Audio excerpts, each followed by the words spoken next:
प्रभु यीशु मसीह ने न सिर्फ सारे संसार को प्रभावित किया है, किंतु उसके साथ व्यक्ति के अनंत को भी दिशा दी है। न सिर्फ बाइबल में परंतु इतिहास के पृष्ठों में प्रभु यीशु मसीह को राजाओं का राजा, प्रभुओं का प्रभु, जगत का उद्धारकर्ता, शांति का राजकुमार, अद्भुत युक्ति करने वाला पराक्रमी परमेश्वर कहा गया है। प्रभु यीशु मसीह के जन्म की घटना को देखें तो सारे संसार के लिए, हर वर्ग के लिए सुसमाचार है, संदेश है। हेरोदेस जैसे राजाओं के लिए भी और साधारण अनपढ़ गड़रियों के लिए भी, ज्योतिष विद्या जानने वाले विद्वानों के लिए भी और नासरत के ग्रामवासियों के लिए भी, गौशाले से लेकर राजमहल तक, गांव की झोपड़ियों से लेकर शहरों की जगमगाहट तक आनंद का समाचार है। समाचार सीधा, सरल और सच्चा है कि सारे जगत के लिए एक उद्धारकर्ता जन्मा है।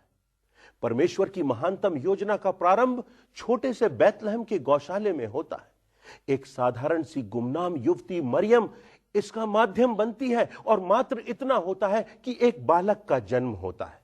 कहीं कोई आकाशवाणी नहीं, कोई तूफान नहीं, पर्वतों में कोई कंपन नहीं, ना ही कोई ज्वालामुखी का फट जाना।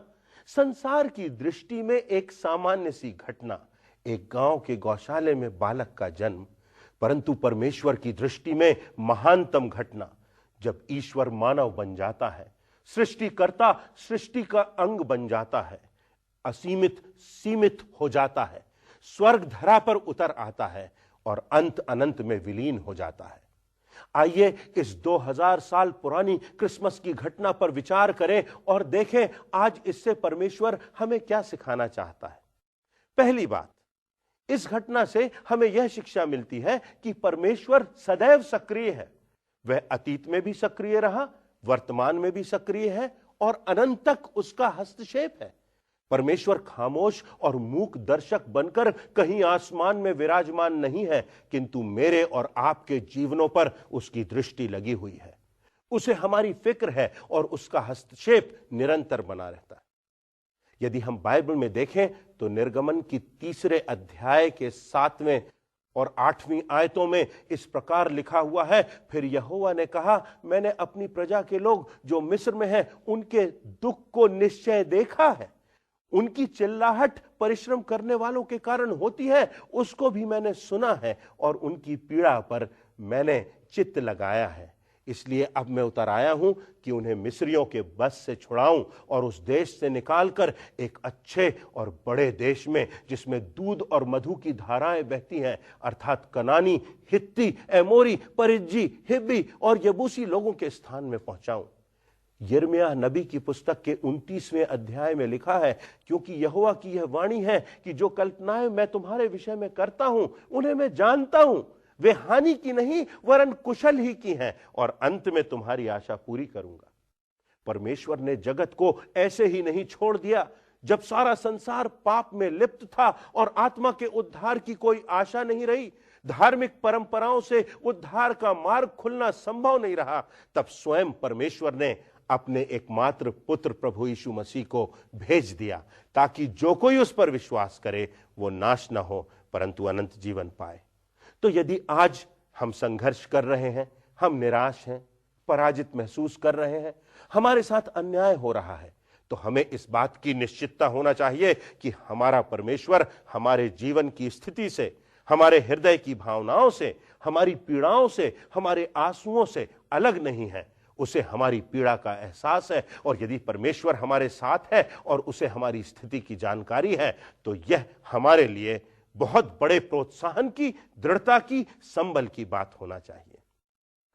हमारा विश्वास होना चाहिए कि हमारा सर्वज्ञानी, सर्वव्यापक और सर्वसामर्थी परमेश्वर हमारे साथ साथ है। क्रिसमस की घटना से जो दूसरी शिक्षा हमको मिलती है वह यह कि परमेश्वर की योजना आसानी से पूरी नहीं होती। परमेश्वर की इस सबसे बड़ी और सबसे प्रमुख योजना में हम पाते हैं कि बहुत पीड़ा है, त्याग है, खून का बहाया जाना है। राजा हेरोदेस अत्यधिक क्रोधित हो जाता है और जब उसे पता चलता है कि राजाओं का राजा पैदा हुआ है तो वह 2 वर्ष और कम उम्र के बच्चों को कत्ल करवा देता है। मरियम और यूसुफ की जान खतरे में है। प्रसव के तुरंत बाद उन्हें बच्चे को लेकर दूसरे देश भाग कर जाना है। सारा शासन तंत्र उस बच्चे को ढूंढ रहा है, उसकी हत्या करने को उतावला है। मरियम और यूसुफ के सामने अनिश्चित भविष्य है। शारीरिक और मानसिक पीड़ा से वे गुजर रहे हैं। चारों तरफ हाहाकार है। हेरोदेस की सेना के सिपाही घर घर जाकर बच्चों का कत्ल कर रहे हैं। इन सब परिस्थितियों के बीच परमेश्वर की महानतम योजना का उद्गम होता है। हमें भी इस बात का एहसास और स्मरण होना चाहिए कि यदि हम प्रभु यीशु मसीह का अनुगमन कर रहे हैं, परमेश्वर की योजना अपने जीवनों में पूरी कर रहे हैं, परमेश्वर से हमारी निकटता बनी हुई है, तो निश्चय है कि हमें पीड़ा से, हेरोदेस जैसे शासकों से, त्रासदियों से, मृत्यु से भरी घोर अंधकार की तराइयों से होकर गुजरना है, क्योंकि यही वह रास्ता है जो उद्धार का रास्ता है, जो मृत्यु के पार अनंत जीवन में समाहित होता है। इतिहास इस बात को प्रमाणित करता है कि जब जब मसीहियों को प्रताड़ित किया गया है, तब तब और भी अधिकाई से प्रभु यीशु मसीह का प्रभाव इस संसार में फैला है।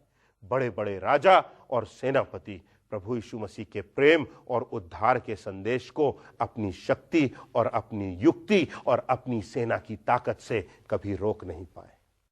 आज हमारे जीवनों में चाहे कितनी भी निराशा हो, चाहे हमारे विश्वास के कारण हमें कितने भी सताव का सामना करना पड़ता हो, पर हमें इस बात को स्मरण रखना चाहिए कि परमेश्वर हमारे साथ है और इन सब विषमताओं के बावजूद परमेश्वर की योजना हमारे जीवनों से पूरी होगी और वह हमारे जीवनों में आश्चर्य कर्म करेगा।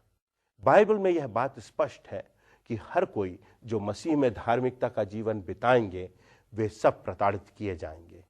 क्रिसमस की इस घटना से हमें यह स्मरण रखना है कि जब प्रभु यीशु मसीह को जन्म से लेकर स्वर्गारोहण तक इस संसार में सब प्रकार के सताव, पीड़ा, दर्द, विश्वासघात, अन्याय और यहां तक क्रूस का सामना करना पड़ा, तो फिर हमें इस बात का स्मरण रखना होगा कि परमेश्वर की योजना बिना दर्द के कभी पूरी नहीं होती। तीसरी और अंतिम बात जो क्रिसमस की घटना से हम सीख सकते हैं, वह यह कि परमेश्वर की योजना में अंत में विजय की निश्चितता है। लूका रचित सुसमाचार के पहले अध्याय की 33वीं आयत में लिखा है, जब स्वर्गदूत ने मरियम से प्रभु यीशु मसीह के जन्म की भविष्यवाणी की, तब उसने कहा कि यीशु के राज्य का कभी अंत ना होगा। बाइबल के नए नियम की विभिन्न पुस्तकों में यह लिखा हुआ है कि प्रभु यीशु मसीह के सामने हर एक घुटना टेका जाएगा और हर एक जीभ यह अंगीकार करेगी कि यीशु मसीह ही प्रभु है। 1991 में मिखाइल गोर्बाचोव ने घोषणा की कि कम्युनिस्ट तंत्र असफल हो चुका है। 75 वर्षों से चल रहा तोप और तलवार का शासन ध्वस्त हो गया है और अब स्वतंत्रता का तंत्र और प्रजातंत्र का साम्राज्य हमारे देश में फैलेगा। प्रभु यीशु मसीह के जन्म के साथ ही एक नए युग का प्रारंभ हुआ। प्रभु यीशु मसीह पापियों को समाप्त करने के लिए नहीं, किंतु पापियों को बचाने के लिए आया। सारे संसार के हर एक व्यक्ति के लिए प्रभु यीशु मसीह संसार में आया। आज भी प्रभु यीशु मसीह हर एक व्यक्ति को उद्धार देने के लिए बुला रहे हैं। व्यक्ति कैसा भी हो, किसी भी जाति का हो, किसी भी संप्रदाय का हो, प्रभु यीशु मसीह का प्रेम और उसका उद्धार उसके लिए उपलब्ध है। प्रभु यीशु मसीह ने मृत्यु को पराजित किया और सारे संसार को उद्धार देने के लिए अपने आप को बलिदान कर दिया।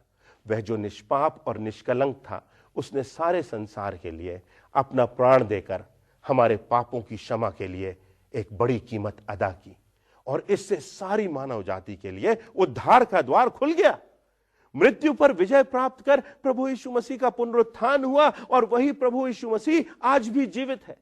यदि आज हम प्रभु यीशु मसीह को स्वीकार करते हैं और अपने दिलों में स्थान देते हैं और उसकी शिक्षाओं को मानकर उसके पीछे चलते हैं, तो निश्चित इस संसार के पार मृत्यु से होकर हम स्वर्ग में प्रवेश करेंगे और अनंत जीवन को प्राप्त करेंगे। इसलिए यह बात निश्चित है कि प्रभु यीशु मसीह हमें हमारी विजय की निश्चितता देता है। अब प्रभु यीशु मसीह के चेलों को मृत्यु का भय नहीं रहा। संत पौलुस पहले कुरिन्थियों के 15वें अध्याय में लिखते हैं कि जय ने मृत्यु को निगल लिया, हे मृत्यु तेरी जय कहां, हे मृत्यु तेरा डंक कहां। अब हम प्रभु यीशु मसीह में जयवंत से भी बढ़कर हैं। क्रिसमस की संपूर्ण घटना का संदेश सारे संसार के लिए यही है कि जीवन की हर परिस्थिति में परमेश्वर हमारे साथ है। प्रभु यीशु मसीह में हमारा जीवन संघर्षपूर्ण तो होगा, परंतु अंतिम विजय हमारी होगी। हेरोदेस जैसे राजाओं ने प्रभु यीशु मसीह को ठुकरा दिया, परंतु साधारण और सरल गड़रियों ने प्रभु यीशु मसीह को ग्रहण किया। आज हमारी क्या प्रतिक्रिया है? हेरोदेस की राह पर चलने वाले लोग इस संसार में मान सम्मान, पद प्रतिष्ठा और धन दौलत को तो प्राप्त करते हैं, परंतु उद्धार, शांति और अनंत जीवन से वंचित रह जाते हैं। क्रिसमस का पर्व हमें अवसर देता है कि हम अपने जीवन और अपनी आत्मा का पुनर्मूल्यांकन कर सकें और सांसारिकता के मार्ग को छोड़कर आत्मिकता के मार्ग पर चल सकें, जो स्वर्ग तक जाता है और अनंत जीवन की असीमित आशीषें दे जाता है। यही क्रिसमस का संदेश है और इस क्रिसमस पर यही प्रार्थना है कि प्रभु आप में से प्रत्येक को अपने मार्ग पर चलने के लिए प्रोत्साहित करे और आप सब प्रभु यीशु मसीह के मार्ग पर चलकर विजय को प्राप्त कर सकें।